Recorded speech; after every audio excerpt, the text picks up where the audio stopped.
this meeting at 5:05 p.m. on the 2nd of May. Mr. Russi, we have a study session, is that correct? Let's do roll call first. Yes, we can do that. Councilmember Lau. Present. Councilmember Crosby. Here. Councilmember Carter. Present. Mayor Pro Tem Davis.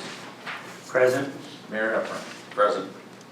Mr. Russi, we have a study session on our CIP budget, is that correct? We actually have it on two pieces, Mr. Mayor. The first part is on the CIP, which will be presented by Public Works Director Sean Igo, and then we will transition from that into a higher level overview of where the budget sits at this point. The intent of that will be then to get council direction to then put the details together to bring the budget back for council presentation the first part of June. But in the meantime, we have our CIP, which will present on what projects we want to advance for the upcoming year, as well as then what we want to add to the 5th year of the 5-year cycle. So with that, John. All right, well, good evening, Mayor and Council. As Mr. Russi said, I'll be giving an update on our capital improvement program, our CIP. So with that, we'll get into it. So, as many of you know, since its inception in 2013, we've just done a tremendous amount of work between programs and projects. So we're about $30 million as of today since 2013. In the coming fiscal year, we have another $11.8 million program for 22 projects and different improvements. For the 5-year, we have an additional 40 projects at a total cost of about $66.5 million. And this will carry us into 27-28 fiscal year. I want to point out that as council's direction, an additional $1.5 million of ARPA funds was dedicated toward our capital improvement, capital projects fund, which is primarily funded through the general fund. And this is a significant endeavor into making sure that we're financially stable. So we definitely applaud you all for making that decision. Next slide. So a recap of this current year. So 21-22, we had 6 of the 16 funded projects that were accomplished. Some of these projects weren't completed due to various staffing changes, funding changes, workload projects, things like that. So, but we did complete 6 of the 16. 9 of the projects that were not completed will be carried over into the next fiscal year, 22-23, with one project, which is the traffic signal at Wheeler South, being carried over into a different fiscal year. We haven't broke that one yet. That'll probably come back in another study session in a year or two. Out of the 22-23, this is including 22 projects. The previous year we had 17. So we have 5 additional project workload compared to the previous fiscal year. And all of these are 100% funded for pending grant funds. Next slide, please. So how many? It was 2 that were pending grant funding, correct? Correct. That's correct. Thank you. So this is an overview of our current fiscal year that we're proposing for our CIP to $11.8 million. I won't get into the details of all of these, but I try to highlight the bolded ones, which are the carry forwards from last fiscal year. So you can see those are our NPS implementation, plateau summit line replacement, narrow square, and a few others. Also want to point out a couple of italicized ones, which are either from ARPA funds or new projects that are brought forward. So that's the Los Flores restroom, tennis court resurfacing and lighting, the Lowell Brandt basketball court resurfacing, and the 6th Street and D Street crosswalk. So again, this is an overview of our entire year coming up. So again, we definitely have our work cut out for us, but this is our current one. Do we ask questions later or with? However you see fit. Yeah, I was actually going to say if we could stop here because these are the ones that, unless there were concerns, we would be appropriating the dollars to take on this year. Okay, a couple concerns I have. Sure. 2 years ago, I had spoke with Anthony at that time, and he said it was in the capital improvement program to redo the sidewalks going up Esperanza because years ago it was really terrible. What they did is all the trees are kind of buckling up. I mean, there's some that are up this high. When you walk, you go like that. But anyhow, then all they did was come and put asphalt between after they grounded it down. They need to literally be replaced. And he said it was in the CIP to get those replaced and redone completely, not with asphalt.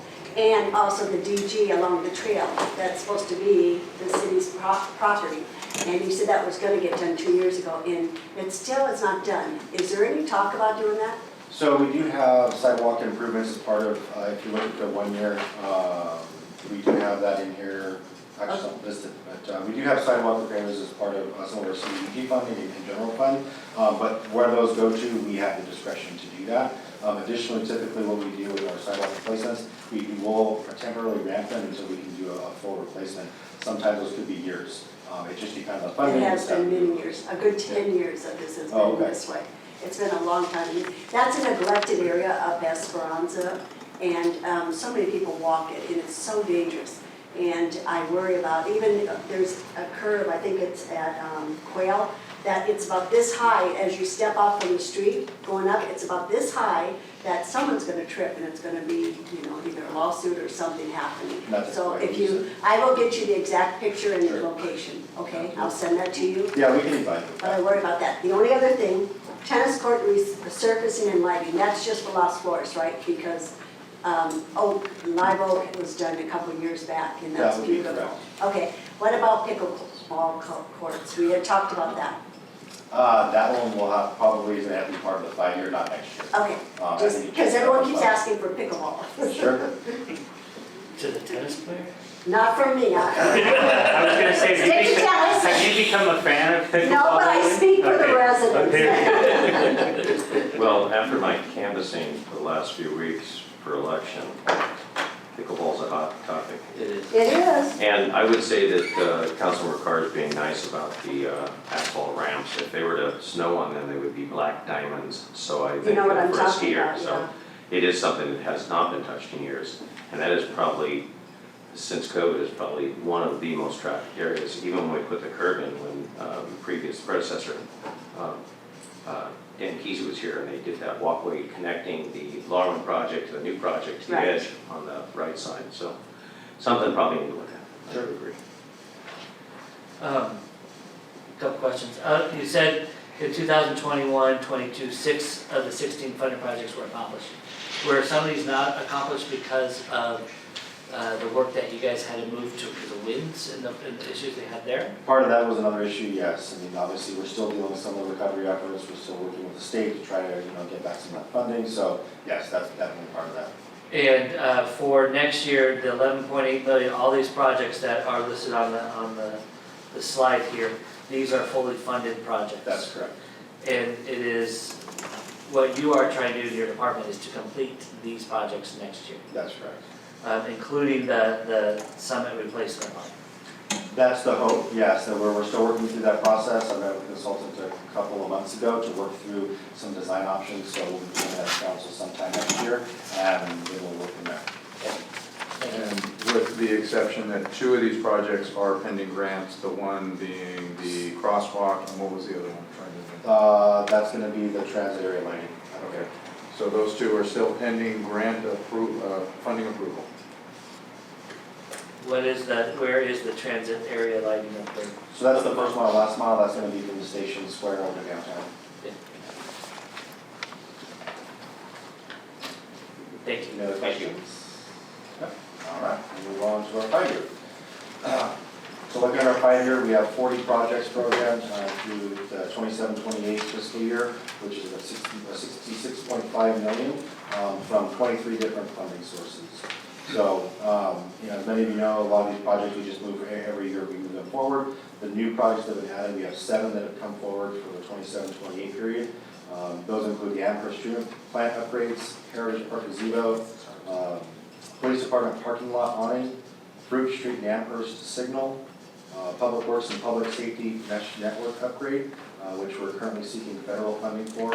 And then we have our Fire Department training tower and Public Safety building expansion. Those 2 are currently never funded. The cost and just additional resources we need.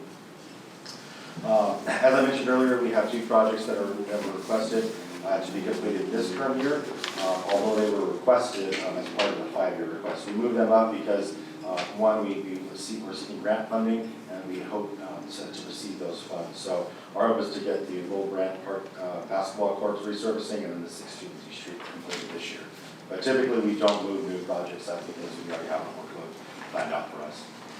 Can, the new project of the Amherst treatment plant upgrades, what are they planning on upgrades? Because isn't that part of the property that was sold right there as well? So, Correct, that's all internal, it's all internal within our facility, so, as this is an older facility, so it's just really internal components that need to be replaced, such as our resin for the treatment process, in addition to some of the components like the valves, things like that. nothing more outside? No, there should not be any upgrades to the outside, this is all strictly on property. Anything else? All right. Before we move on, two of the projects that are listed down here, the training tower and the public safety expansion, if council will note, those two are in. List. What's that? They're on the list. They're on the list, but they're in excess of $11 million of funding, frankly, that we haven't been able to identify just given the numbers. One of the things that, we've been without any major renovation to the public safety facility for the better part of 20 years. We added the EOC and made some minor changes here and there, but both chiefs as well as Sean have identified that we're making improvements there as needed, but it might be worthwhile to explore, is that wise use of our money doing just expansion within that spot, evaluating space analysis. So before we embark on anything, and I didn't include anything in the budget at this point, but I think it'd be worthwhile for council to consider appropriating some money for an architect to do a space study analysis. We would also need to explore if we, to be able to fund this or whatever, we do some type of impact fee analysis on how that we could generate some of the funds. And then we bring back this topic as part of your strategic plan, which I hope to do sometime later this fall. I think it's an appropriate subject that would be well timed for that. So with council concurrence, when we get into the operating budget, you may want to consider directing me to fold some money in for that if that's of interest. Next slide, please. All right, well, in summary, so as we pointed out, project funding is 100% for this current fiscal year, with our general CIP now fully funded for the next 5 years, again, based off the council's direction to appropriate $1.5 million of the ARPA funding into this fund. So definitely greatly appreciative of that. And then in an effort to maintain fiscal sustainability, we're anticipating $250,000 to be put into the same fund for the next 5 years. Again, this is hopefully to maintain our fiscal sustainability for these capital projects, so this is significant for us. CIP supports many improvements from a variety of different things, with the general fund supporting community-wide enhancements, and other funds such as water, sewer, specifically funded for those type of projects. And again, reliance on grant funding is significant. Out of the $66 million, 39.3 is reliant on grants. So until those grants are fully secured, we have some projects grant funded over the next 5 years. With the general fund and parks development fund, we'll rely upon heavily after that. So with that, I will take any additional questions. Just one more time to, Yes. it's really, but next year's funding for the projects, we're good to go. 100%. It's the 2 through 5 is where we still have some grant funding and pieces that we need to pick up. Yeah, and that's very common. I mean, most agencies, that's like, yes, we are 100% funded for 22, 23. And I would just like to add to that outside of the projects that are identified in grants, every other one of your funding sources, anticipating the 5-year projects, there is excess funds at the end of the 5 years to then be contemplating that next year. So we have a very sustained funding model for projects that we are taking on, not just next year, but over the 5 years. The grants being that subject area, but the other funding sources we're leaning on, they're able to support what they're being asked to. Questions, council? Mayor Pro Tem? Thank you. Just I sort of to capture that in a slightly different context, what I hear you saying is that we as council are contributing $250,000 a year into the general SIP. We're also getting funds through different measures to pay for it, so that's another pie wedge. But then there's an additional pie wedge that's going to require us to write grants to try to solicit state or federal funds, so that we need to do this together with both our state partners and federal partners, a lot like what we're doing with the bridge going from our metro station to Fairplex. That's right. Okay, I just want to make sure folks are cognizant of the fact that we're working together, not just those of us in the room and those of us in the city, but at county, state, and federal levels as well. And then even saying that, when we look at the 5 and 6 years, we need some additional magic to happen. That's correct. Yeah, it goes back to all the different funding sources. We have Right. several, they come from gas tax being one of them, and so if those, things change, it impacts what we can and can't do. Right.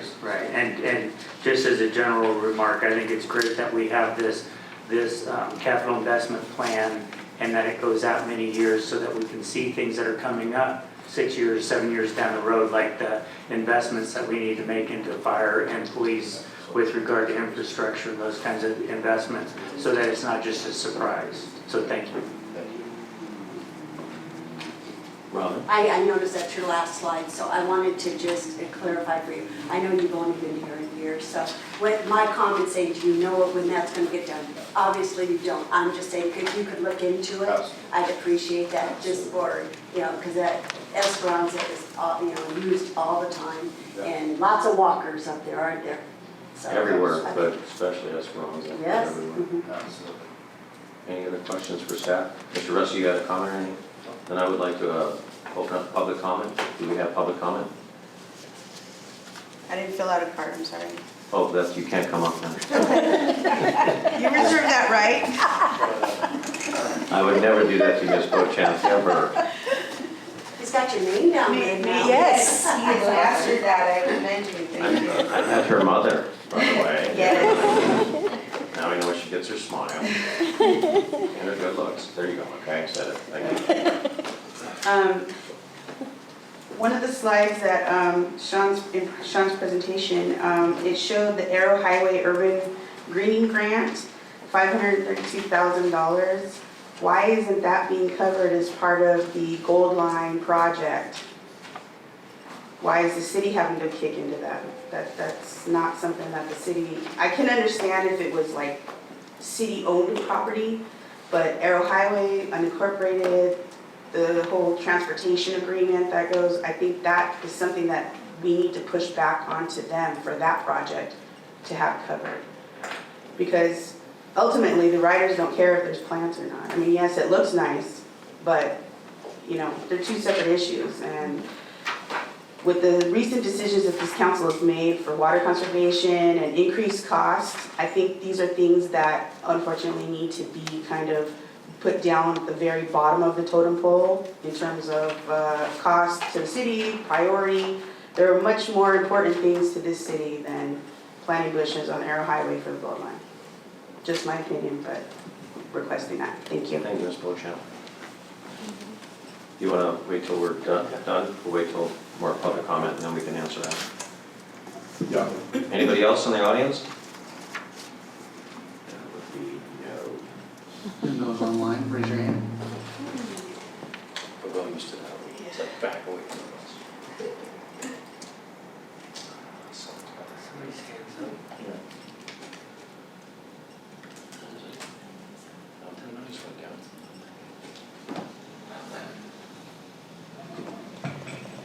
Good evening, council, city staff, mayor.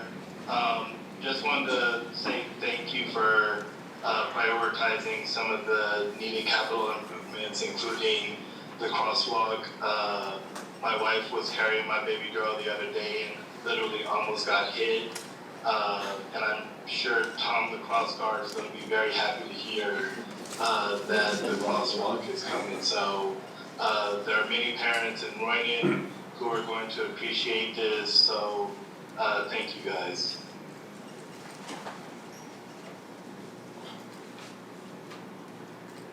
Thank you, Thomas.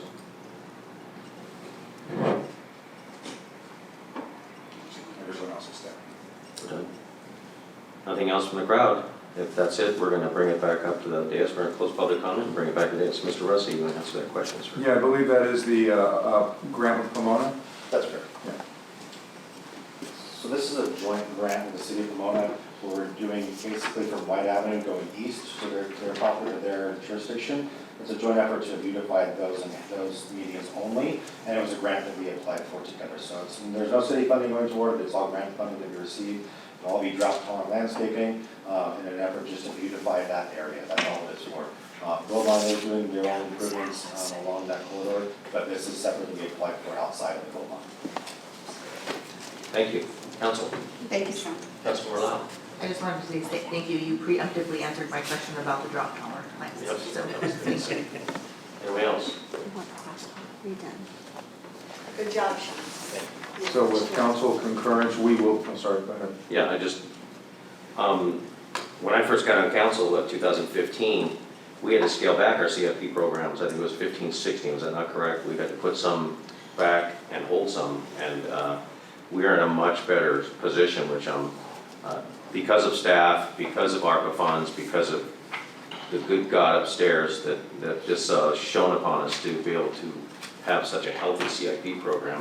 And it's showing, we're doing a lot of things in our city right now, and I really appreciate it from staff's point of view, also the federal ARPA funds, but also I think the view of the council and the city administration, Mr. Russi, and all of the staff and directors that look forward on this. And we're in a much better position than we used to be. It's just nice to see that we can fund these at least for the next 5 years. The grants will come. I'm very positive about that because there's a lot of money out there for active transportation, a lot of the other mobility issues. So, but thank you, everyone included. Mr. Russi.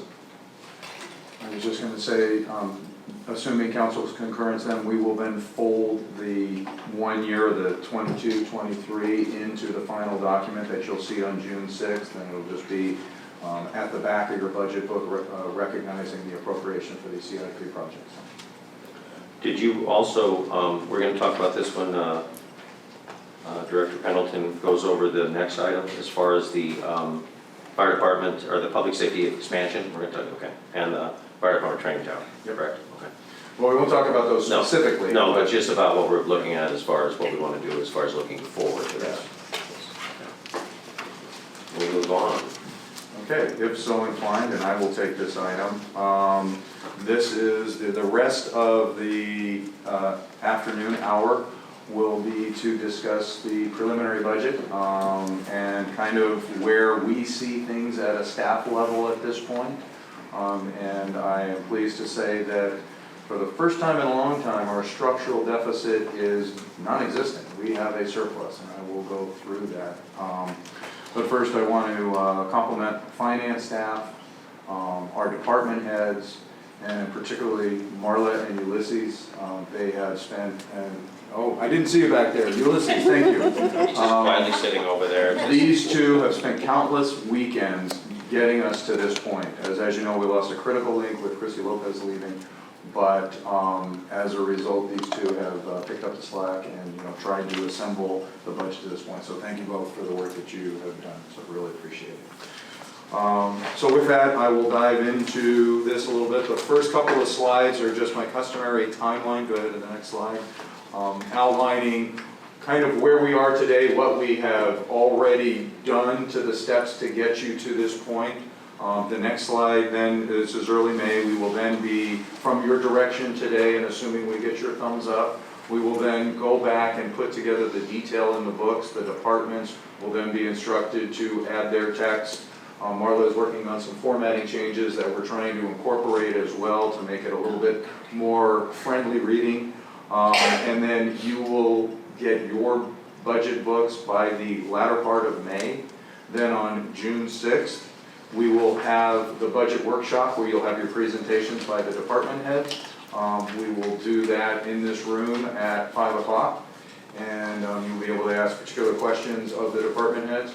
Then following that, and barring any edits from council on the preceding meeting, which will be the second meeting in June, your budget will be brought forward for final adoption. So we are on schedule, but a bit ahead of where we were last year. If you remember, we had to move those steps back due to COVID, but we are back on what is the preferred track, to give us some time to put the document out, allow for public input, and then give you an opportunity to engage in some of that.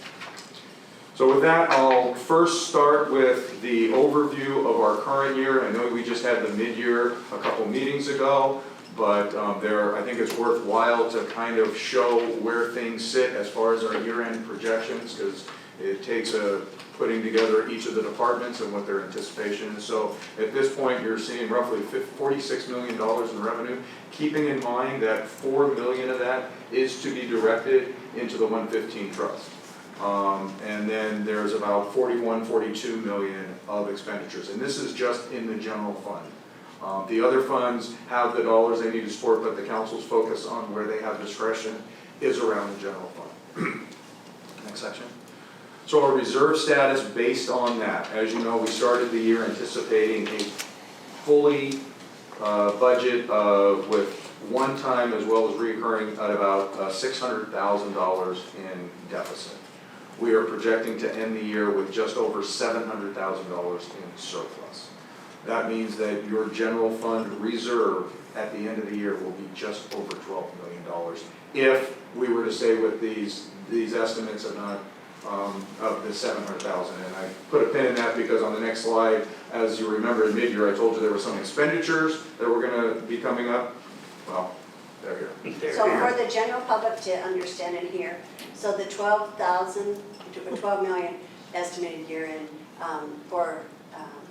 that's for our reserves. Is that what you're saying? Yes. So what percentage of that is that, and also what is required? So there isn't a required amount, but the council has a policy of keeping 20% of their operating budget. So that's just, so of the 41 million, so just over 8 million. So you have another formula, so you have another 10%, so you're sitting at about 31%. And 20% is very good. Yes. Very good to put away. Okay. 29. Okay, 29. I was doing it in my head, so. So that's really good. And of course, Bob's optimistic. Yeah, well, always round up a little. So then the next slide is just kind of a reserve history, and you can see that we dipped a little bit going into 2020 and then have slowly moved our position up to where it is expected to be. But if we were to not realize the year-end estimate of the $700,000 and use those dollars, as I'll show you, you would still be sitting at about a little over $11 million, 11.4. Still a good position to be in. And we, during the height of COVID, we said we were going to use some of those reserves.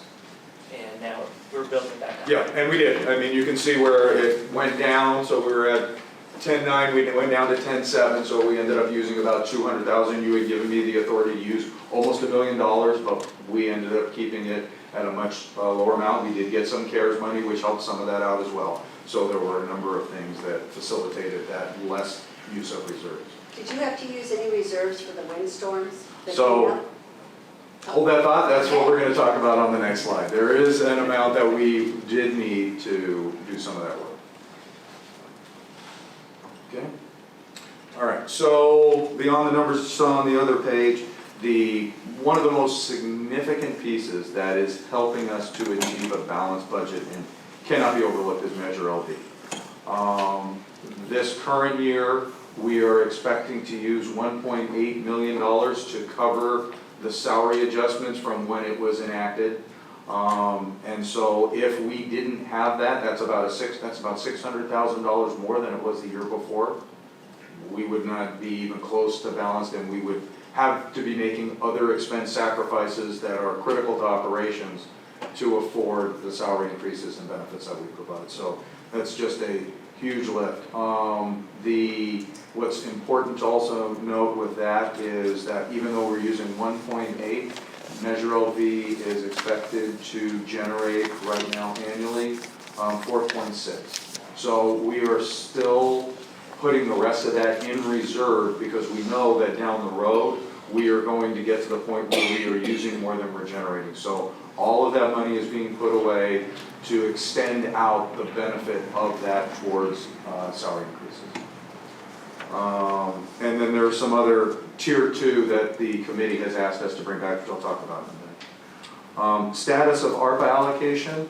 I also want the council to know you did put the 1.5 million. You know we've gotten close to, or a little over 7 million. We have put a majority of that to use. There is roughly, what's our number? About 2 million, 1.8 million that we still have to allocate to projects. About $1 million of that we've are holding off for, yes, housing rehab, as well as, look at this, she's got the notes for you right there. You did that so well, that's great. As well as the outdoor Don't even notice it recreation. As well as our outdoor recreation improvements that were identified in a broad sense. So those, and then the homeless outreach. So those 3 pieces still need to be brought back to council. One of them is on your agenda tonight for the housing rehab, as you know. But there are still some other pieces that we will be bringing back. But the important thing to note is we put a majority of that money to use. The business grants, by the way, the chamber told me that they would be advancing roughly 20 grants for approval this week, and they've received just over 30. So they're still out there mining, and so, but there has been interest. So, and most of them have been for the maximum of $10,000. So we'll keep you posted on that, but just some good news there in that regard. So then, the good news now, the added expenses that I need to kind of make you aware of.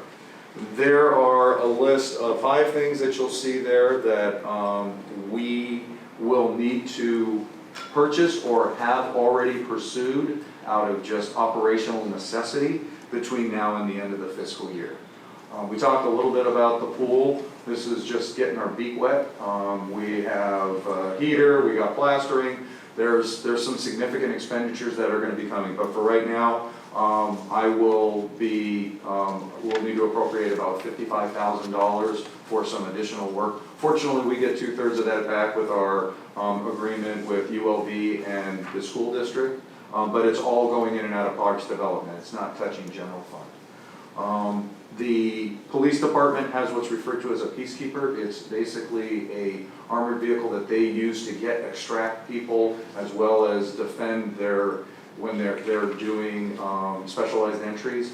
So that ours that we had just went down.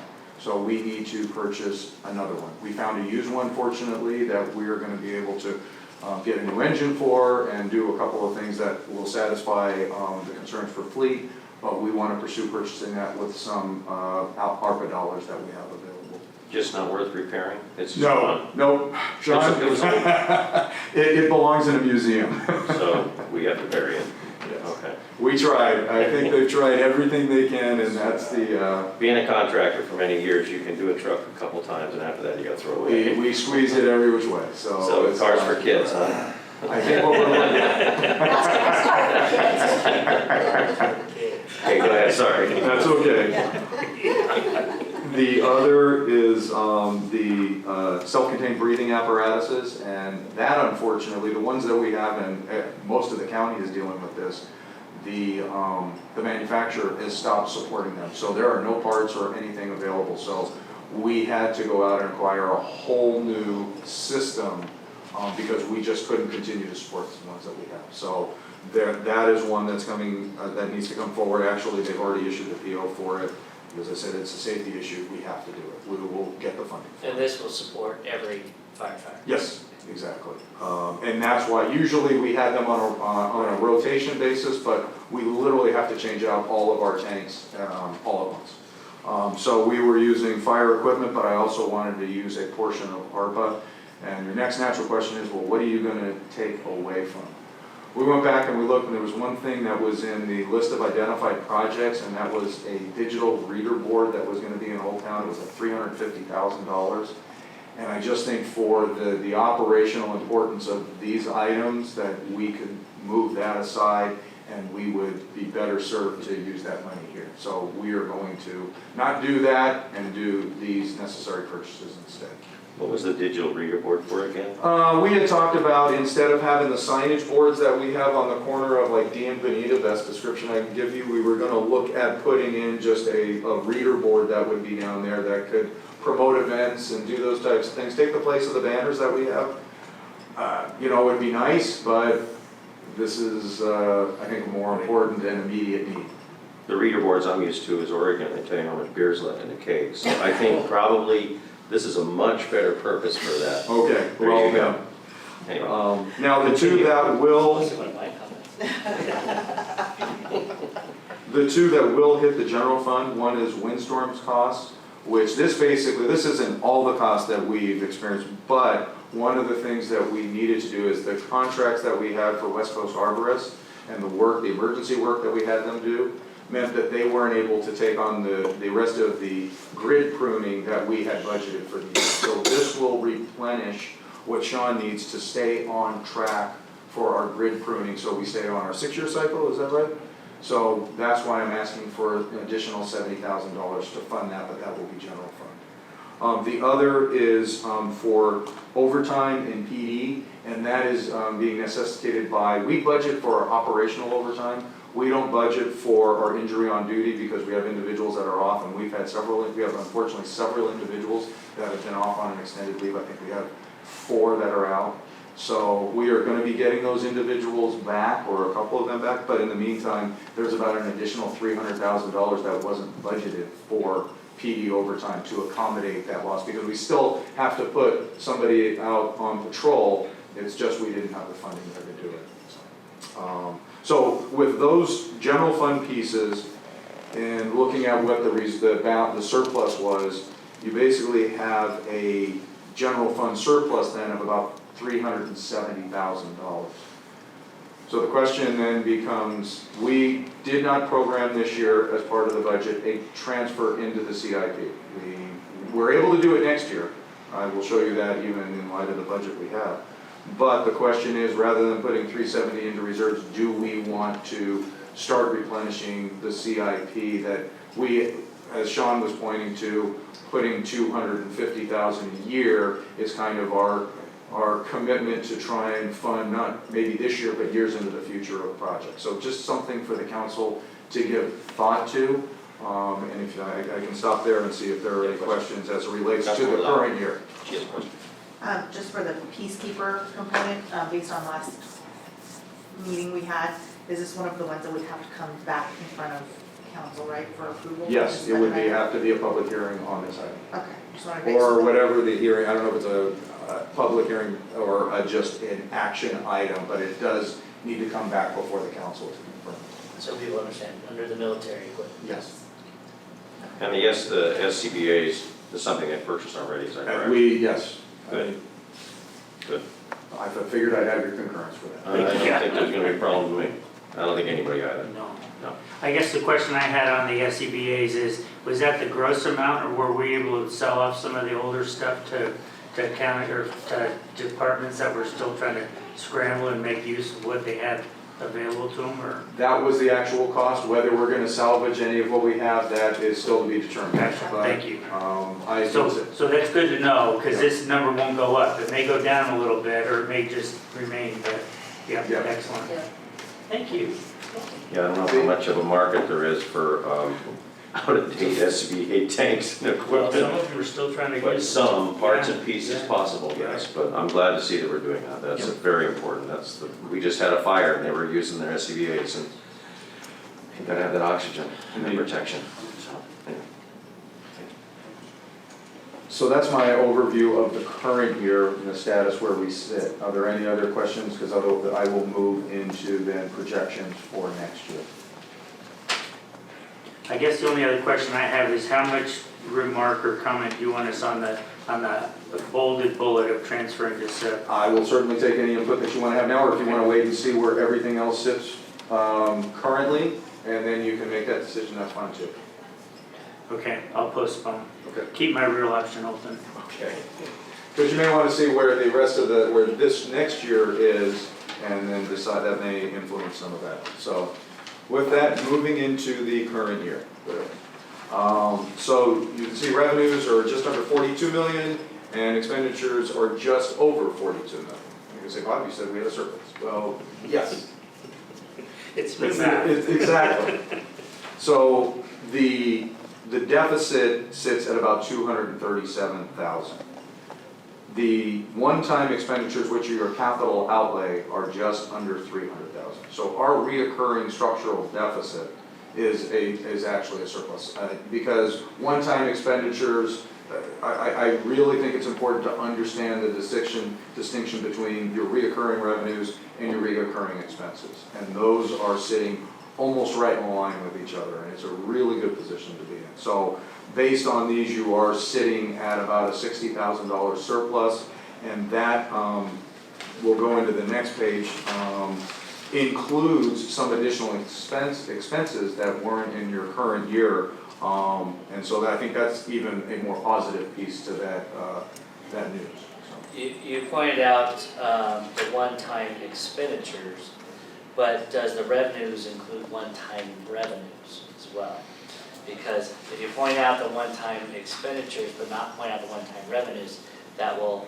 Yeah, the only one that is, I think, a little more cyclical is our building development, because it's based on how much activity, and we're anticipating 2.5 projects here, and it's sitting at about 1.6, I think, is the revenue, so that's about in line. We were projecting to do 2.4 the rest of this year, so the 1.6 does sit in line with what our traditional numbers have been. So that's the only one. I wouldn't call it one time, but it does fluctuate. But your property tax, your sales tax, most of your reoccurring revenues are at that level. There aren't a lot of one-time revenues, I think, listed in here. We don't have it. Like Yeah. this year, we had sales tax, and we took that out. I mean, not sales tax, the property sale. Yeah. That's not recurring. Yeah, so there really isn't anything like that that's in your budget right now. So it's It's not- reoccurring to reoccurring. Okay. Yep. So basically, no. It is included, but it's 0, 0, 0, 0. Any question on that higher level before I move into some of the details? So I'll move into some of the notable highlights. And I'm comparing here sales tax from where we expect year-end to be to where we see next year. As we reported at mid-year, our numbers were a lot better than what we had predicted a year ago. So we kept it almost as a flat. It's, 80,000 is nothing in comparison to the total number there. Your property tax is showing a 4% growth, and this is based on what we received back from our property tax consultants. So the growth of property in the area is strong. Building activity, as I mentioned, we are anticipating, this is where that revenue does fluctuate. We are anticipating roughly 2.5 projects, and the half is because one of the projects is phasing, so we are expecting half of it to occur over this next fiscal year, and the other 2 full projects. Recreation programs are up about 60%, and that's because we're able to take on more of the programs that we had to hold back on in the previous year. And then the one that's not listed here is, I do expect that your fire revenue will be about $200,000 more between inspection fees that will be coming back to you, as well as a non-resident component that the chief will be seeking council support of, but we've anticipated some of that revenue in as well. Will that fire revenue also include our paramedic rebuilding back on that as well? Yeah, well, rebuilding, well, Because the last couple of years, we were not able to recoup yes. money from. And honestly, I'm kind of pulling the reins a little bit. I'm being a little conservative. He probably will achieve more than an additional 200,000, but until we see the numbers, I don't want to overpromise. So it may be closer to 4, but I feel confident in saying it'll be 200,000 more than what we are receiving by the end of this year.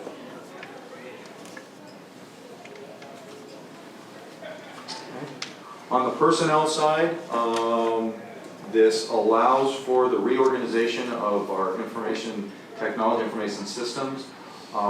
We are going to repurpose what was a higher level personnel position and put those dollars to use with bringing in an additional full-time tech level position, and then putting some of the remaining dollars towards greater contractual support. We've got a good working relationship with a contractor that specializes in some of the higher level things that we need. They work well down in the PD, but we have some hours up here as well, so we've added some additional expense to that, and it's almost a net zero between that body's expense and what these two turn out to be. This does add a deputy chief position to fire.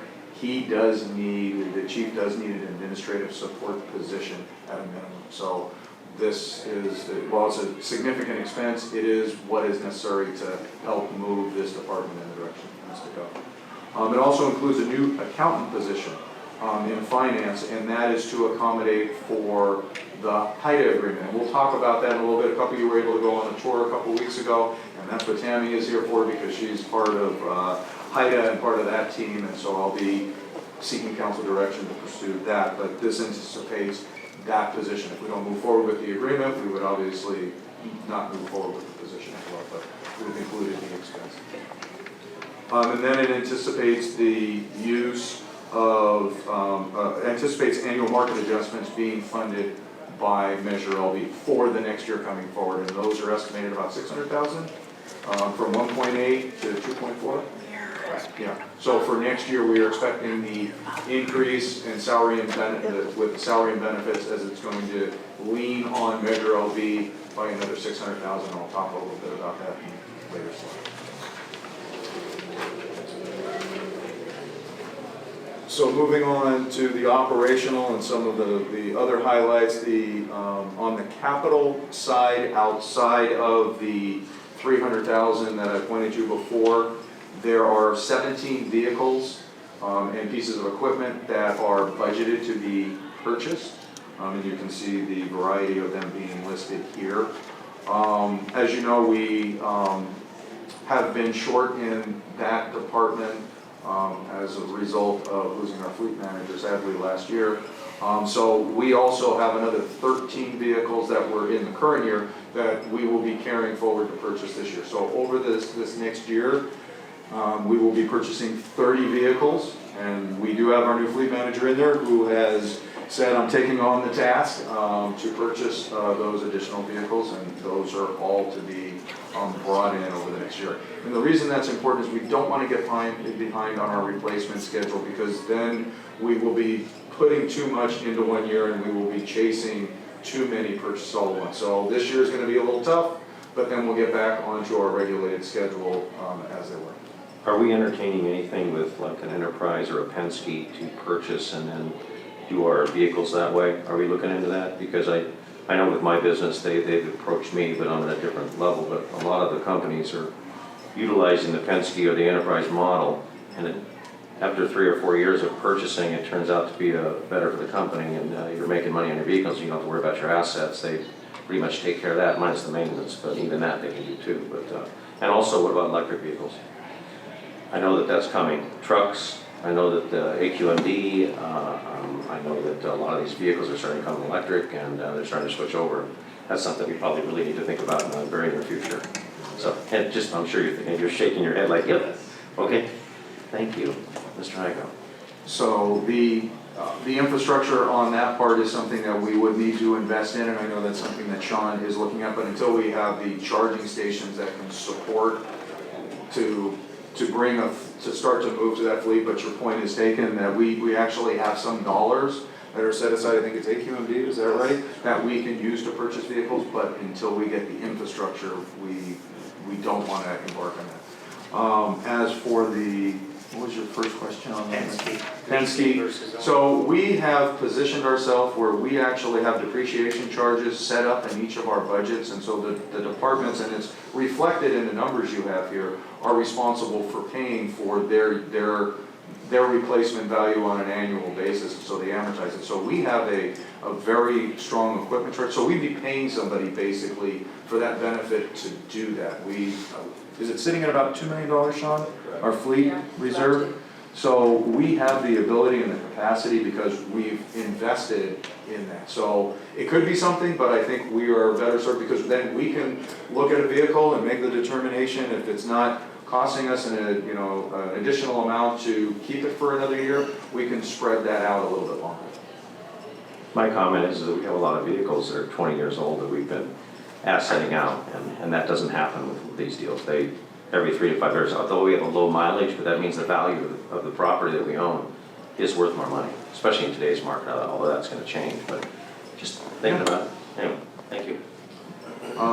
So then in addition to that, a couple of the notable pieces on your operational side is we've got $80,000 in here for the election. I already pointed to, and that wasn't counted in the one time because that, every 2 years, so didn't want to discount that. We talked about the capital expenditures. This does reinstitute the $250,000 transfer to the CIP, so that's already included in this reoccurring deficit number. We will be shifting PD. PD, as you know, has the license plate reader cameras that are kind of the standalone system. It is not, the need for replacement on those cameras and the backup work that is required in maintenance. For an additional $30,000 a year, we can basically move it to a subscription base. It'll be a much more reliable system. The system goes down and then they have to go back. So I went ahead and for removing of the costs that are in there, it's an additional $30,000 to just give the problem to somebody else, we call them and they change out the camera. So it's a much more reliable camera system for us to make use of. So that's included in here, as well as this was a request that came through from a couple of departments, as you saw on the CIP. It's one thing to want to go after grants, it's another thing to be able to package your story. And so this allows for contracting of a grant writer, a firm, to actually pursue those for us and help us pull the information together to package them.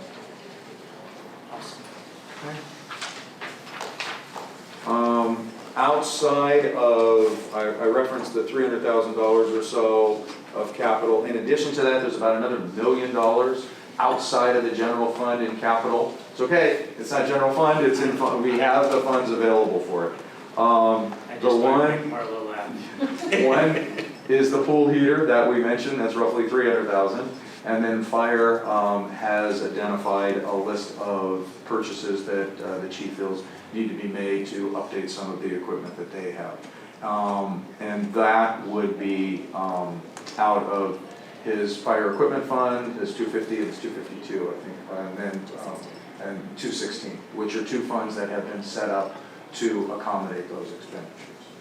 One thing that isn't listed here because we do not have the information at this point, but we will be coming back, is we have our ladder truck, as you know, and as we start to look at being a partner to the county, one of the assets that would be of value is a ladder truck. That means that we need to be able to have a ladder truck available at all times, which means we need to be looking at the possibility of a reserve, because we had the ladder truck that just had it was down for a week, I think it was, and Sean and his team were on it really quick, but it was still down for a week. It wasn't a transmission, but an axle, yeah. So, And the warranty was up like a week before. which actually worked in our favor, to be honest with you. Because if it goes to Pearson, it's warranty, it's sitting there for a little while. Whereas we could go find somebody who specializes in that on our own. And that's why we were able to turn it around so quick. And the work that his team did, yeah. So it was down for a very short period of time.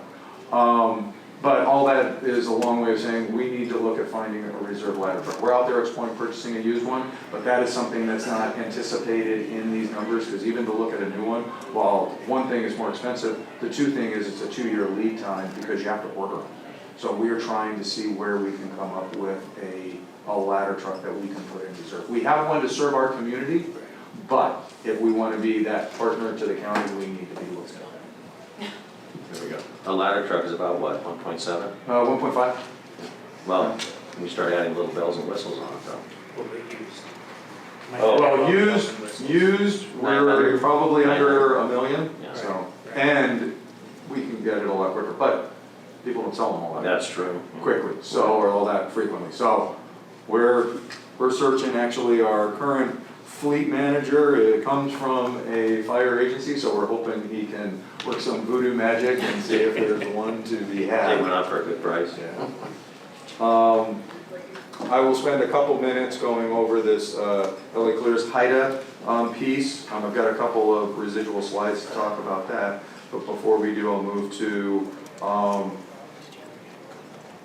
As I said, the Oversight Board review, the council, as part of the spending guidelines, I bring forward this to you, but then it has to go to the Oversight Committee, which will be next week, to authorize the use of the dollars. And as you know, then they approved the 1.8, that was the current year. Next week, we will be going and getting their direction for the estimated 2.4, the additional $600,000 to be programmed out of Measure LD for next year. In addition to that, they have requested the committee that we bring back some Tier 2 expenditures for them. And if you remember, Tier 1 was all about salary and benefits. Tier 2 was about additional needs for the department. At this point, we're not prepared to look at any reoccurring expenditures, so I asked the departments to identify some one-time things that would be appropriate, and it's police and fire items that are listed here that we will be bringing forward to the tune of about $115,000 on, so that would be on top of the 2.4 use, assuming they approve. What about the other departments? So there weren't any additional items that came. The only other one that would have been possible would have been Public Works, but for the first year, let's focus on the public safety need, and there wasn't anything that was critical that we couldn't support in the budget. These were things that otherwise we couldn't support in the current year budget that I wanted to at least make sure they got advanced for the committee's consideration. Good, okay. All right. I will stop there for a second, and I know I went over a lot. And I've got about 5 more minutes on the HIDA agreement, but any questions about any of those things that I went through? It's exciting. Council? No. Okay. All right. Then on to the next slide.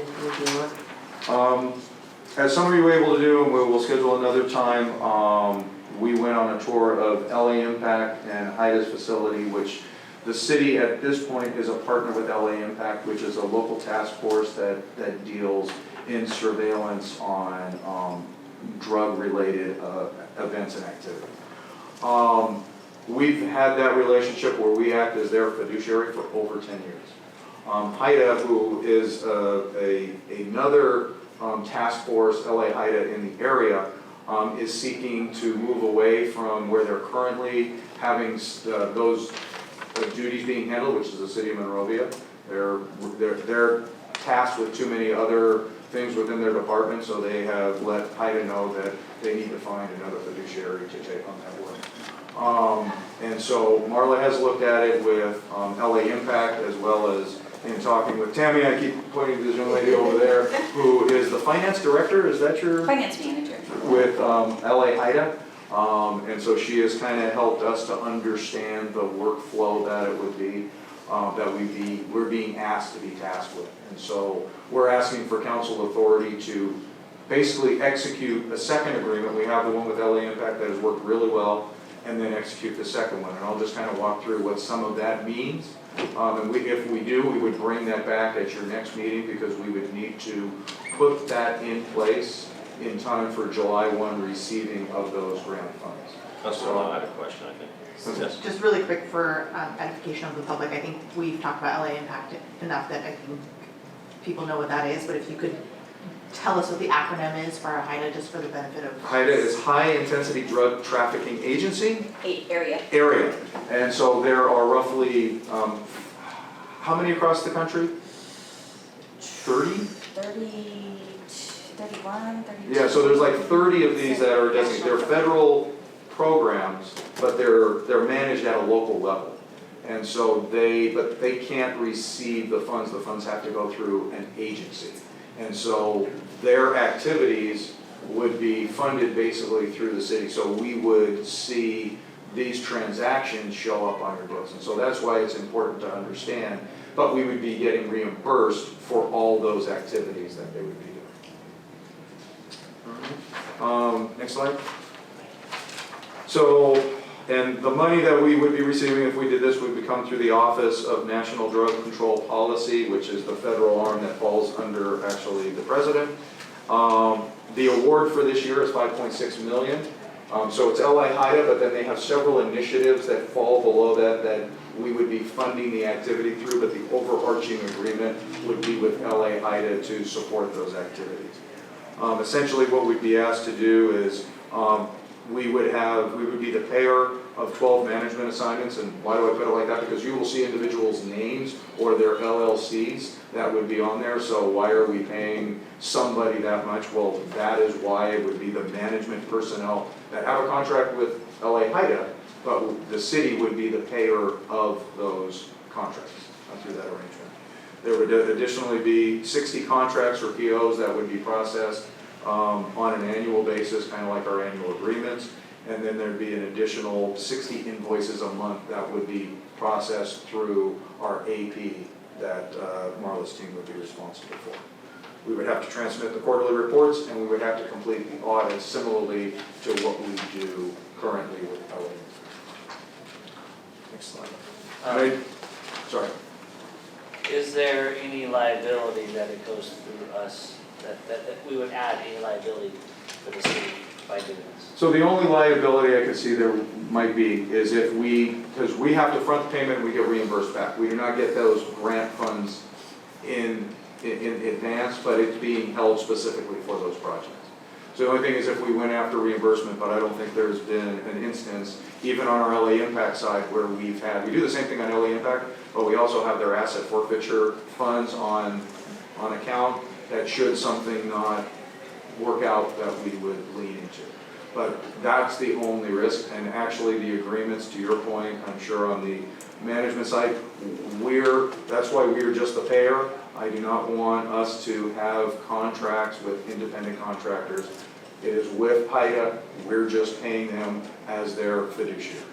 And you guys have done your due diligence why maybe Monroe gets backed out of this, so you know up front what it takes to do this as well. Yes, and the questions that, in talking to them, is they're dealing with, they had the Bobcat fire and another incident that has occurred that they're just being tasked with their own record keeping for their internal processes, that they just felt that they couldn't serve the needs without impacting their department otherwise. So this next slide just highlights, I think, this is kind of the process for LA Impact on the top. The second is what it would be with LA HIDA. So you can see that it's pretty much the same. It's just that the award has to be approved by the city because we would be the grant recipient. We would basically sign for the receipt of that and take responsibility, and then we have to do the quarterly reconciliation, which under the LA Impact model is being handled by LA Impact.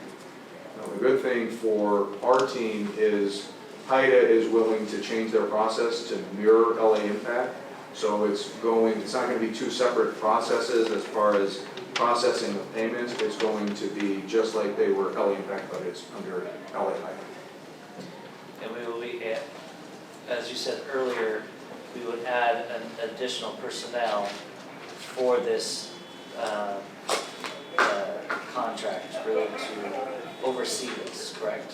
Well, it'll still be overseen by Marla, but to Yes. manage the workflow. But not Yes. our people that are in the department already that are overtaxed and overburdened and things like that as well. Yeah, and actually, the next slide will get to just that, so yes. Now, my other probably say the next slide, but adding this extra personnel, this is under more categorical fund rather, or grant fund. Would this employee be on like our tenure track where it might, the money might not always be there, we might not always be doing it with this program? So different, go to the next slide. Different than school district, Yes. even though there's probationary periods that Yeah. exist in our system, we can condition the employment based around, and it's the last bullet down there, that these funds are available. Okay. And that's, somebody coming in, it's like, well, am I gonna do this for 1 year? And that's kind of why the initial term, because to your point, the question on why did Monrovia stop doing it? So we said, let's do a 3-year. We can evaluate how impactful, how much of an effect is this, but we can do an initial 3-year term and then we can do an extension. And if after 3 years we feel that it is too much work, we can move on. But that will allow us to hire somebody conditioned on the funds and at least for the 3 years and then moving forward. And they have agreed to compensate the city about $150,000. So We have not, while I've included the expenditure in this, I have not included the revenue, just so you know, because I try and err on the side of caution. So that would improve those numbers as well, but otherwise, if this is something that council supported, we're ready to finalize the agreement and move it forward. Tammy and her team has been very accommodating and willing to learn those new systems to make it convenient for the city.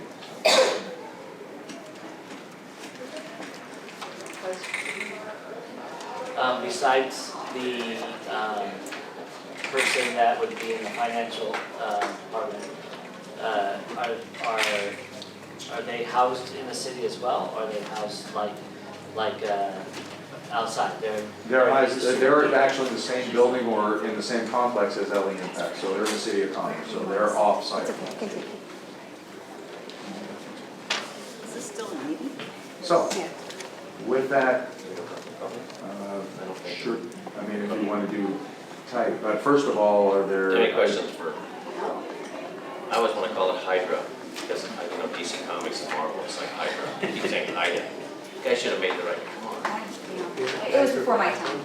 Yeah, it is. Hydra's evil. Still sounds good. Hydra evil. I forgot. Yes, Right. yes. Hydra was not a good person. Right, remember your comment. That's right. Tim, I do have one comment here. Yes. That I did write down.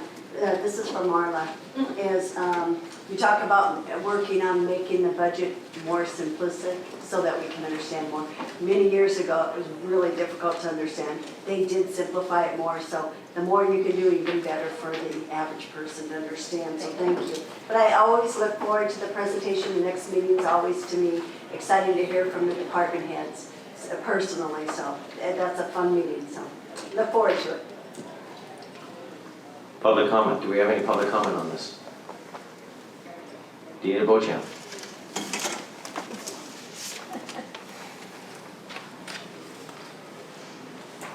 On one of the slides, it showed the $80,000 election-related expense.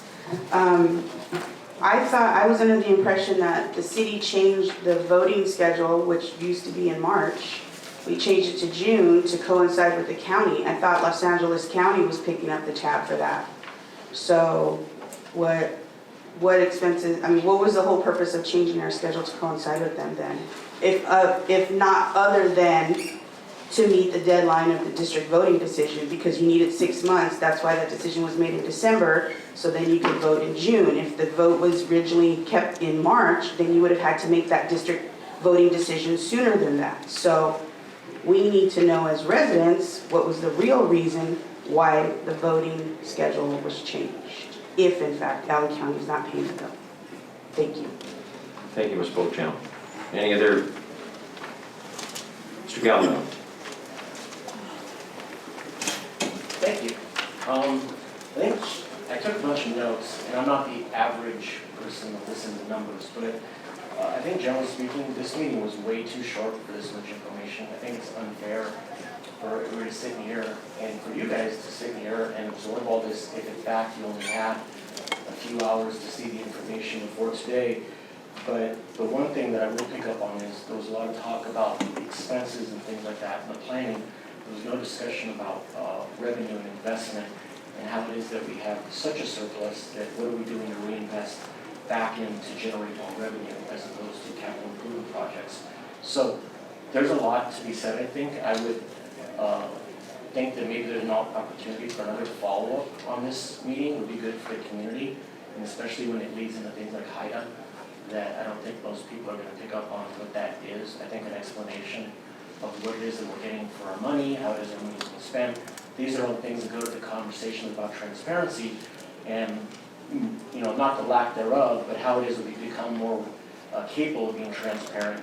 And I didn't hear anything in the conversation about investments in technology, which I think are very lacking.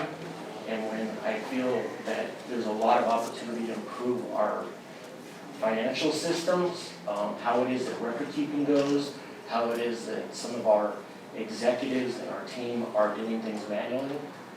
I'm disappointed to hear there wasn't talk about that. So those are my comments. Thank you, Mr. Galvin. Anyone else wish to speak? Do you have anybody on the call? Sure. Nothing. With that, we'll close public comment, bring it back up to the dais. Mr. Russi. Yeah, first on the county election, we were actually, that happened 4 years ago. We were mandated to consolidate with the county. Every city, unless you reached a certain threshold, if you're registered voters that voted in the prior election, you had to consolidate with the county. When we did that, we were then at the mercy of the primary, and when the primary moved, we had to move with it. So those were two things that occurred. But unfortunately, even though the county is doing it for us, we still have to pay for it. So the cost of printing and mailing and their staff's time to take on the 20,000 or so ballots that go out and whatever gets processed, we are on the hook for that. So that's where that cost is coming from. And just for context, when we were doing our own election, it was roughly $120,000. So it's a little bit less, but still a cost that we have to incur. As for the reinvest in technology and the specifics, this is a higher level overview. When we come back on June 6th, there will be a discussion on admin and talking about the specifics. There'll be a discussion with PD and fire and talking about what is in their particular budget. So all of that information will be presented. This was not in any way intended to get into those weeds, but just to say, are we in a good position? Is council comfortable where we're at? Can we put the budget books together based on that? And then those details can be made available a little bit later. I think the other question also was investments. I think that in our investment pool, we've made major changes in our investment pool. I know that Director Pendleton has done some of those, moved money around, where that was one of the things that we discussed when I first came on was, why aren't we making any money, although we have restricted and non-restricted funds, but why aren't we making the top dollar in a conservative fund? And I know that we have moved money as that, I'll let you take it from there.